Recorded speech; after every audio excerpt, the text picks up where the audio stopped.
to the gills.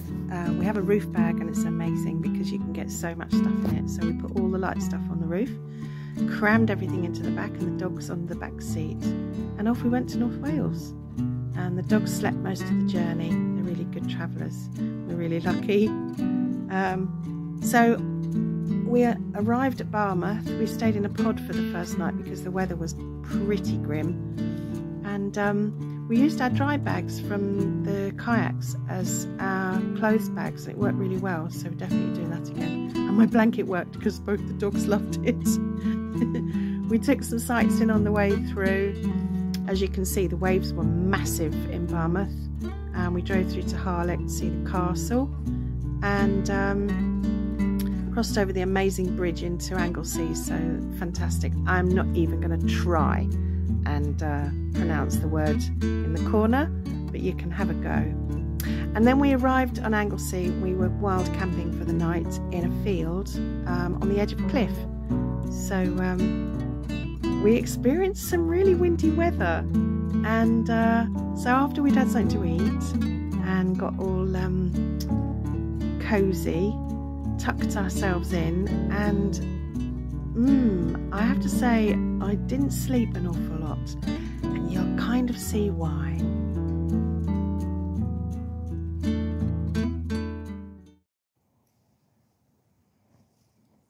Hello. So I'm not doing any sewing tonight. I've done 2 days of driving, and so I'm sitting in a very small tent tonight because it's a bit too windy to put the big tent up. I'll show you Rosie. You can't see her.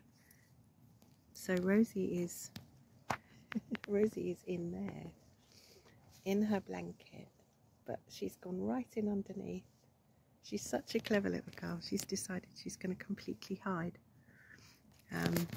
But we're really cozy and warm. We're very near the cliff. So there's a couple of fields, and there's sheep, and there's cows in the field. So we're quite near that.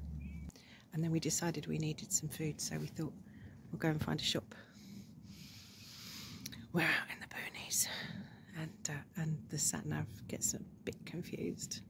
And so anyway, we drove miles and found a little shop, which was brilliant, and the lady in there was lovely, and they had homemade cakes and all sorts. But then there are 2 campsites, and they've got the same name, except one's a C and one's a G, so it's Pencraig and Pengraig. The wrong one went in the sat-nav, and we ended up at this other campsite panicking because we couldn't find out where are our tents. And we are actually in the right one, but the other one has a shop. This is literally just a field, so we're wild camping, which is great because we keep saying we're going to do it. So yeah, tonight's a wild camp. Anyway, I'm going to go, and I'll say cheers. I am totally amazed that my little blue tent survived. I'm completely amazed. It's a festival tent my daughter and her partner Ed bought for me a couple of years ago for my birthday, for a racing weekend, and it's a summer tent, and it's like a single season thing. We had winds of 50 miles an hour last night, and it's still really windy, you can see. But bless his little socks, it stayed up, and it was never designed to do this, and we're really right out in the open. So I kept thinking in the middle of the night that little square at the top will blow away and the rain will come in, and it did rain, but no, it survived. Oh my goodness, well done Tesco's. It's a little £40 Tesco's tent, and it did the trick.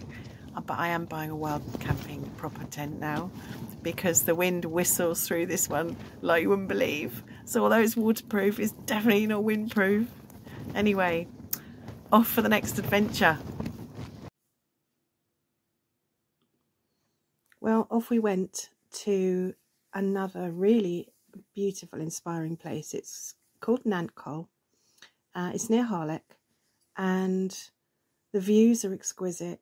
The waterfall's beautiful. The lambs were the cutest ever. And we went there last year and fell in love with it. So this time we decided we'd have one night there madness took over and we decided to use the big tent, but we really wanted to try it out. So wind and rain notwithstanding, we did put it up and it was brilliant. So we went for a walk the following morning and Rosie discovered that actually she's not so scared of climbing rocks. She was to start with, but she really got over it. But for inspiration and for textures and everything that I love, this place is just beautiful.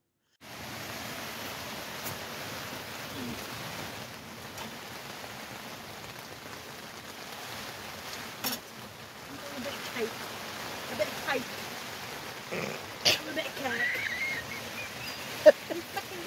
Yep. Well, I wanted the rain.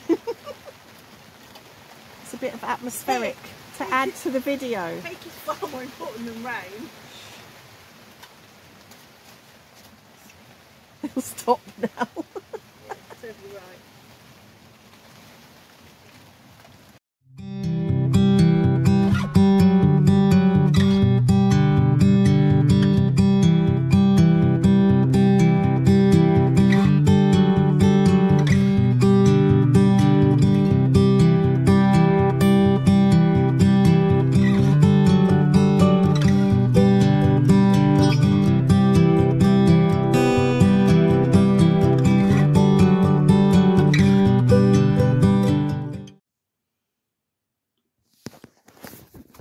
Well, we left Nantcol and off we went to spend the rest of the week that we were in Wales in a beautiful little cottage fairly near Betsy Coed, and the dogs were very relieved. I think they had a comfy bed. They both collapsed when we got there and went to sleep, as you can see, and I got to do some sewing because finally it wasn't raining and I had good light. Although it was a bit warm, but I started my 365 project, so it's a bit of a tutorial to start with, but see what you think, and it's going to continue in part 2 and part 3, so you'll see me working through January.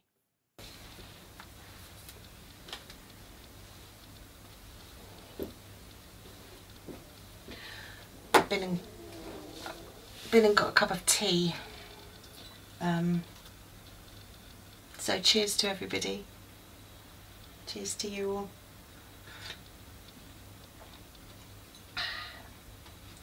We did bring gin.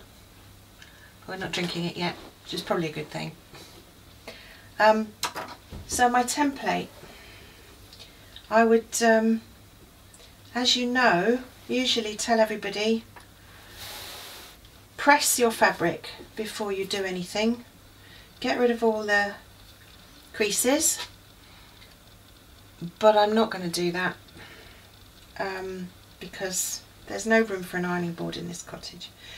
So I'm going to use this as my template, but I'm going to leave some fabric on the outside.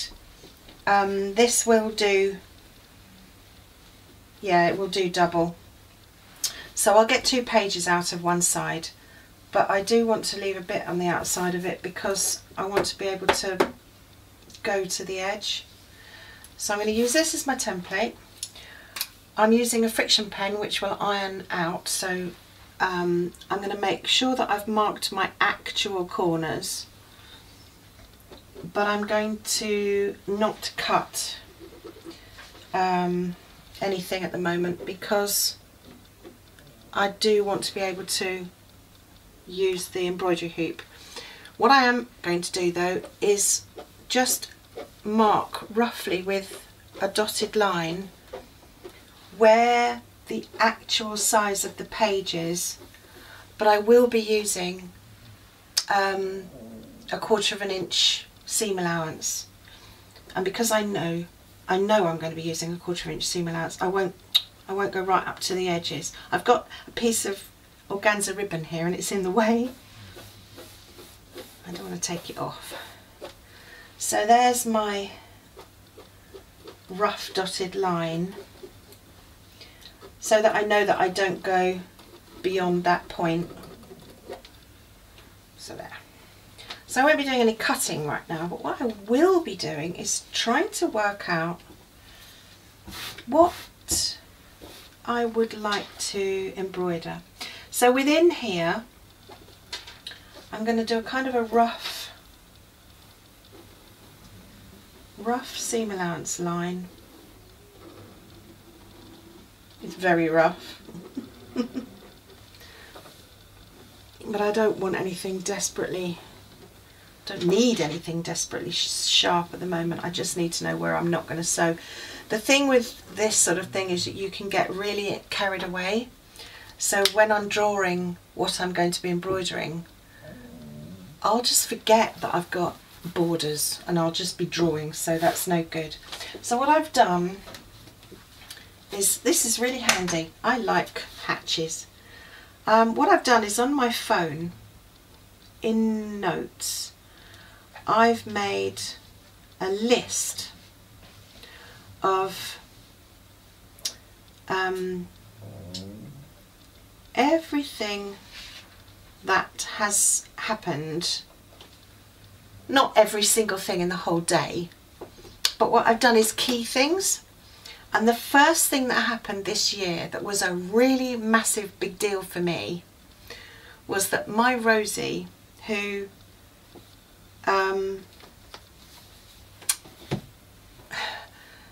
she can go up and down stairs. I know that she can go up and down stairs because she goes up and down the stairs at my daughter's, and she ran up the stairs just after I got her when I turned the Hoover on. She's terrified of the Hoover.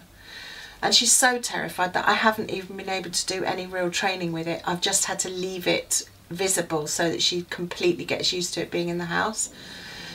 But the very first thing that she did on the 1st of January, when I went to bed after midnight, she came upstairs and she spent the night upstairs with me. Now, up until that point, and I've had her a year now, had her a year the day before we came on holiday, 21st of March. She has never slept upstairs with me. I know that she can do it, but she chooses to sleep on the sofa.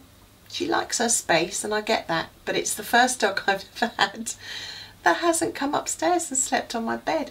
And it's really, really, really odd for me. I don't know whether... it feels really weird giving her a cuddle and telling her night, I'll see you in the morning. And she's quite fine with it. She doesn't care. But I don't like it so much. So it was a big deal when she came upstairs and wanted to spend the night upstairs with me. So she's only done it a couple of times since. She much prefers... I think I just wriggle. She doesn't like feet going near her when she's sleeping. They frighten her. We don't know why. You know, who knows? She's got her own history. But that night she came up. So what I want to do is embroider some stairs and then Rosie sleeping on a bed. And I'm not sure whether to just do an outline or whether to do more detail. So I'm just going to fold this in half so I've got a centre line actually before I do any more. And because I can see through this, I can see where my corners are. So it gives me a rough idea of my centre line.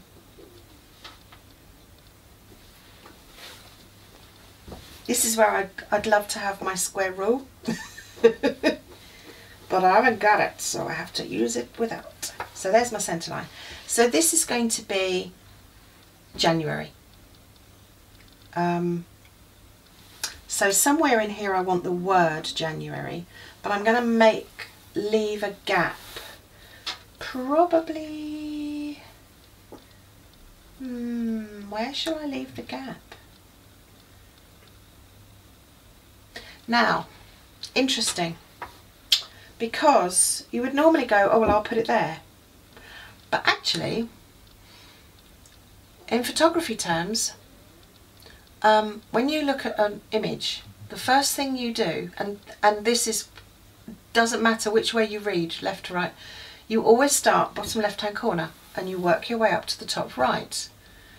It's unconscious, you don't know you're doing it, but when you take a photograph, when you're balancing an image out, you put the big thing in the bottom left hand corner usually, if it's going to be a comfortable photograph to look at. Uncomfortable photograph, you put it down here or up here.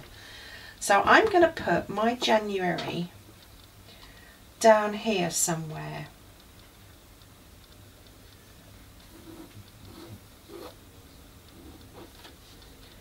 And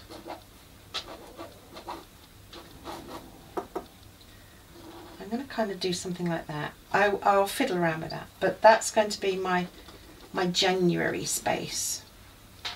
So, and I'm not going to do that on every single page. I'm going to move them around. So maybe if we have a month that's particularly uncomfortable, I might go, I'm going to put it over there. We'll see. But I think that I like it down there, and it starts you off.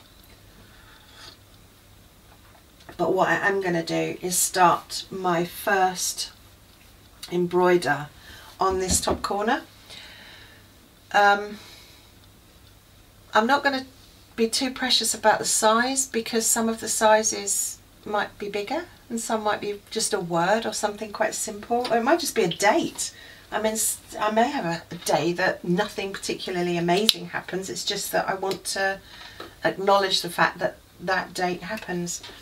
So I'm also not sure whether I actually want to date the things. I might just not do that, so when I look at it, I don't know actually what day it happened on or what date it happened on, but I know it happened in the month of January 2023. So I don't know, I've got it all in my phone, so if I decide I'm gonna add that, then that's fine. So I'm going to start with a staircase. So literally that's my stairs. Because it's a representation, I'm not going to get all fancy-antsy about it. But I just want an impression of a set of stairs. I'll give it a little bit of 3D. And then when I stitch, I'll stitch in the direction of the stair tread. So I'll stitch down and along and down and along, so that you can see that it's stair treads there. And then here, I think I'll have a sleeping kelpie.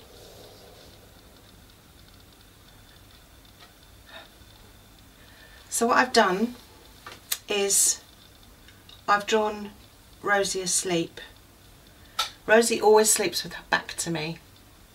So that's what I've done, is a reclining Rosie on bed with a set of steps. That was the first, so I have put the date on that one. The 2nd of January, I went over to see my dad, and we exchanged Christmas presents, because he's my stepdad, so he was with his other daughters on Christmas and I was with my daughter, so we hadn't seen each other. So we exchanged presents and we had a cuppa. The 3rd of January was unbelievably windy, so there's my windy weather. The 4th of January I was prepping for my start of my classes. So they were learning how to do a log cabin patchwork block. So I prepped up a log cabin patchwork block. So I've done a little log cabin there, as you can see there. And then the 5th of January, we were in the car, my friend and I disappeared down to Bridport to see my other friends down who've moved, and who you've seen the video for, because I sat in their garden and I stitched a little bit more of one of the seat covers. So we went back down to Bridport, because I always spent Christmas at some point through the last 30 years with them, and we couldn't lose that tradition. So Tracy came with me this time and we went and had a Christmas dinner with Gordon and Viv and a very wet walk with the dog. So I've drawn a rough steering wheel, windscreen, my hands in the car. So we're in a car. So I'm not going to go further than that, but I'm going to just start with these. Some of them are going to be really small, some of them are going to be bigger. But I wanted Rosie sleeping to be a big thing, because it was a big thing for me. It was that level of settling, trust. At the time I didn't know whether it was because there'd been fireworks, in which case I'd become her safe space, which was quite a big deal for me. And the fact that she then did it for the next 2 nights showed me that it wasn't necessarily fireworks, but it was the fact that she knew that she was allowed to do it. She didn't have to stay downstairs. If she chose to stay downstairs, that was fine, but she knew she didn't have to. So that one is kind of a looming large. It was a bit of a milestone. So I'm going to embroider these, and so to start with, do you know what I haven't brought with me is a pin cushion. I may have to make myself a pin cushion while I'm away. So this is an embroidery hoop. They come in 2 pieces. If you've never used one before, they are really handy if you're doing small work and if you want to control the tension. So when you're using soft fabrics like cottons and so forth, then if it's detailed work, I would usually use a hoop. So you just tuck the side that hasn't got the attaching screw, that goes underneath, and then I always try and pay attention to where this goes, because when I'm sewing, my thread is going to be here. I don't want that to be here, because if I put that there, it's going to constantly catch the thread. So I try to put the screw as far away as I possibly can from the bit that I'm actually going to be stitching. So I want to stitch, to start with, the stairs. So I'm going to just have those as central as I can get them, because the more central you make it, the better. And then you just tension up the fabric,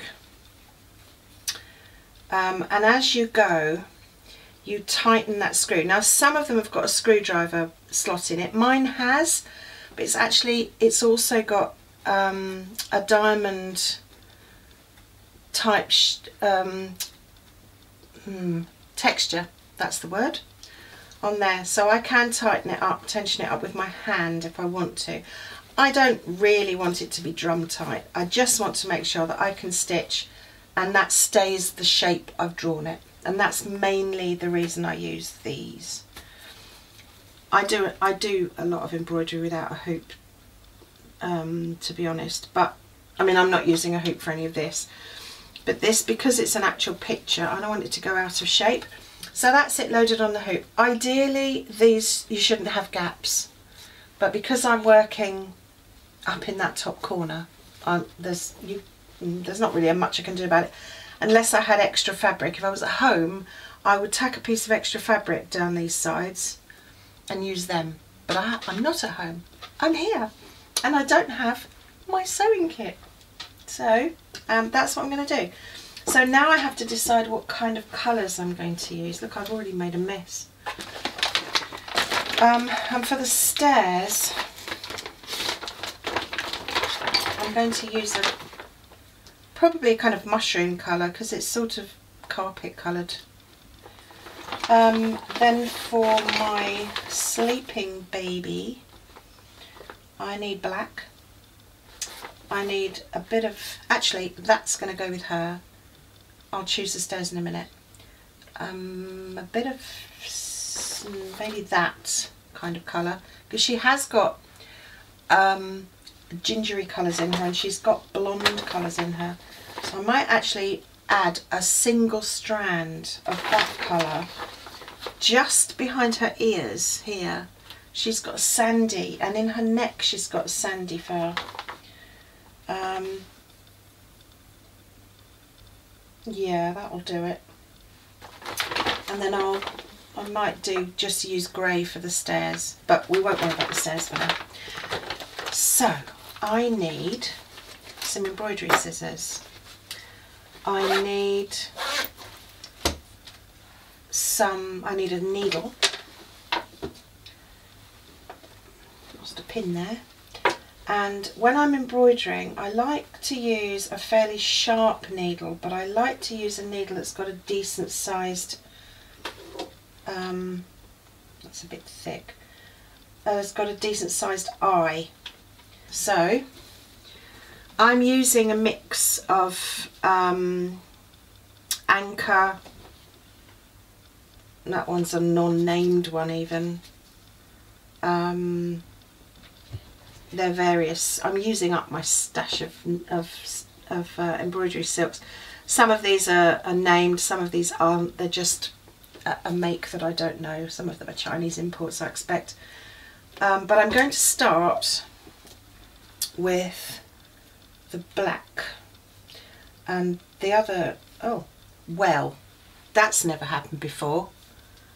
I was just about to say the problem with import threads is that you can never find the end, but clearly I'm telling a massive fib, because there was the end. Now I take these off because I tend to store a lot of my threads on these dolly pegs. You'll see in here they are absolutely brilliant for storing threads on, and it means that you don't end up with a great big bird's nest. So I'm going to take off a length of this that's workable. I do from my nose to the end of my arm, and that's a reasonably good length to not end up with knots. And then, I'm not going to do it now, but what I tend to do is I slot that through there. I give myself a little tail, whoops, well done Kay, and then I wind from the top down. I won't do it all the way, but that's what I do. So I will transfer this onto here in a little while, and then that will keep that from becoming a horrible bird's nest, because I might need some more of that. And then when I'm embroidering, I don't use 6 strands, I only use 3. So I have shown you before, you will have seen this in, I think, in the Bridport video, but you find your 3 and 3, and then don't resist pulling it, because what happens is it knots. So what you do is hold the 2 ends and then you twizzle like that, and you let the twist out, and then you twizzle again and you let the twist out. It's like the opposite of spinning, and you let the twist out, and as long as you've got no twist in that thread, it shouldn't knot, and you get twice the amount of embroidery. You can hear a little noise in the background. It's Thor Bear, who's asleep and he's dreaming. So I will make, normally I don't do this, but I think what I'm going to do is, just to start off, I'm going to do a knot. So I'm just doubling over that end because I don't want this to pull through. Everything else that I do from now on, I will use the stitching that I've done on the back, and I'll do an anchor stitch, and I'll trim that up in as well because I don't want it to show through. But I'm going to start just down here at the back of her leg, because she goes black from here, but from there it's ginger. So you know, you've met Rosie, she's a tricolour kelpie. The other thing I'm going to do is use a stem stitch, because it gives me a little bit of a jag. So a stem stitch, you come up, and then you normally I'd come back out a little bit nearer, but I'm actually going to give her a bit of fur. So I'm just stitching in a slightly diagonal fashion, always keeping the thread on the same side. So it's a stem stitch, but it's a little bit more jagged than you would do a normal stem stitch, and it just indicates a bit of fur direction. I'll show you more close up. So my fingers at the back, this finger is feeling for where my needle's coming out, and it's giving a little bit of tension on here because I haven't got this so tight. I can't tighten this up as much as I would want to because it's got a gap. So I use my finger to just push a little bit more tension on there, and that I know when my needle's coming out because my finger's telling me. And because I don't push, I'm not stabbing down. You don't stab yourself, you literally just tell yourself where your needle's coming out. So I'm going to go all the way around the back. I'm not going to say her name because she's sleeping. So I'm just doing an outline. So she's that way up because she's sleeping. But can you see I've jagged that edge and then I've smoothed around that edge. So I'm going to carry on kind of making an outline here. This was such a lovely cottage to be in, and I hope you've enjoyed the first little snippet of the 365 project, and you'll see some more in the next video. So this was some of the views from behind the cottage. We went for a walk up the back, and you get an incredible view over Snowdonia. There are waterfalls all the way up through there. There were sheep. The dogs had such a lovely time, and it was just such a gorgeous place to be. So enjoy the scenery, and I'll see you again in part 2 very soon. Lots of love to everybody. Please let me know how you find this video, and if you've got some lovely memories of any trips to Wales, please share. Thank you so much. Lots of love to everybody. Bye.